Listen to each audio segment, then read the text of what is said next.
Now, now he needs a pretext because you can't just go invade the war. You can't just start it like that. So what he does is calls on the French to fulfill their terms in the Treaty of Bretigny, which was drafted and signed in 1360. Now, this is after his great grandfather Edward III had won some amazing victories over the French. What it called was that Henry wanted that to be returned to him, like all of the holdings, which, according to the treaty, was Gascony, Guyenne, Poitou, quite a lot of areas of France, to say the least. It was like a big enlarged Aquitaine. And because the French king, John II, was also captured in battle, there was a ransom. So one thing people should note for medieval wars, you don't really want to kill the people. It's very financially lucrative, especially for higher ranking people. Capture them because you can ransom them for insane amounts of funds. Now, John II had, I think, about at the time of Henry V's ascension, the French had still, technically by the treaty, owed 1.6 million crowns to the British. That's a lot of money. And to put it into context, a standard war horse was 80 crowns. So yeah, this is, I think, what, 20,000 horses. It's a lot of War horses. Yeah. War horses. War horses. I mean, yeah. Now, so Henry calls a council and wants to do this, but initially when he calls the councillors of England are like, no, let's just continue negotiating. So what Henry offers is, okay, you guys got to give me the outstanding amount for the ransom of King John II. You have to give Aquitaine, which was promised per the treaty, so pretty much all of southwestern France.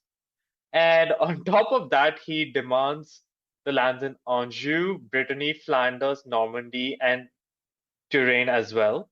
And he's going to decide to marry the daughter of, Charles VI, and want a dowry of 2 million. So I think for the map that you show, Craig, pretty much just keep like around central and eastern France. That is pretty much what would have remained under French control. Wow. And Henry said that, hey, if I get all of this, I am not going to press my claim for the French throne. Now, the French obviously did not like this. And they said they will give, they're not going to pay the ransom. They are going to and the dowry of 2 million crowns has been negotiated down to 600,000. That is their offer. And they're just going to give an enlarged Aquitaine, nothing more. All the other territories go away.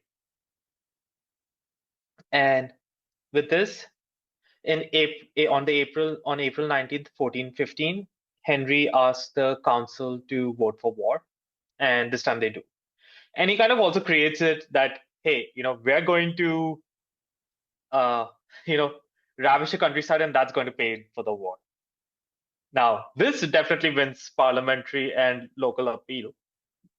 And he does send out, notifications across England for, marshalling the men. And this is where he starts to assemble an army of about 12,000 men, 3,000 or so men-at-arms, which are heavily armored melee infantry or dismounted knights or mounted knights, and 9,000 longbowmen, England's most feared weapon at this time. And a bit of an unknown, well, it's not completely unknown to the French, but this is going to be a surprise to them in this battle. True enough. And they do. And also, I think before I talk about his invasion, which takes place in August of that year, 4 months after declaring war, there is also tension in France, I have to add. So one thing is the the role of Burgundy. So right now, the Duchy of Burgundy is under the control of John the Fearless, who was a pretty able administrator, brave man who fought at the Battle of Nicopolis in 1396 against the Ottomans. Now, he is getting involved in the politics of the French throne, and considering he has the enlarged Duchy of Burgundy and the County of Flanders, which is really prosperous and rich, and it's a pivotal trade link between England and France. He starts getting influence in court and he clashes. So there's actually like a sort of civil war going on in France between the factions of the Burgundians, who are, they want to stop the war with England for good so that the trade and thereby their pockets are aligned. And then you have the Armagnacs, who rally around the Valois family and they want to press for the war to end in French favor. So they want to continue the war. And there's also sort of religious tension between the two, since the Burgundian faction favors looking up to the Roman papacy, whereas the Armagnac faction favors the Avignon papacy. So this is that internal war. They've even had bit of fighting in Paris. So keep John in mind because he is definitely going to be, have a slight role here. Now, Henry in August lands in Normandy, Chefencox in the Seine estuary, and he wants to take the city of Harfleur. Harfleur is a big port. This is going to be his base of operations. And I'm just going to bring up a picture. And so this is just like a medieval, painting of it. Now, he wants to take the city quickly, but the garrison is going to put up a very stubborn defense. Just one second. Need to. How do I get rid of this? Just give me a moment, Craig. The bar comes at the top, so I need to switch between my tabs. Yeah. So this is the map and where Harfleur is. So this is the river here. So let me just take the annotate. And Henry's over here. Right. So this is all the land. And he does set up his guns and artillery around the city. And Harfleur is just garrisoned by about 400, 500 men, plus whatever men from the population are willing to join. And when they do, the garrison actually floods this entire area here, which, I'm putting all these squiggly circles around. And now this is pretty important because as they provide very dogged defense, and August turns into September, now you have this kind of damp summer heat coming in, which creates this entire inundation area as a big quagmire. So it's very swampy conditions, and it's a breeding ground for flies. Sickness with dysentery, which they used to call as the bloody flux, ravaged the English camp. Men, whether they are common longbowmen, earls, lords, archbishops, even the king, everyone is affected by this. And no doubt this is undermining morale. And Harfleur is still holding out, even though they know by now, both sides, that a French army has started to marshal itself.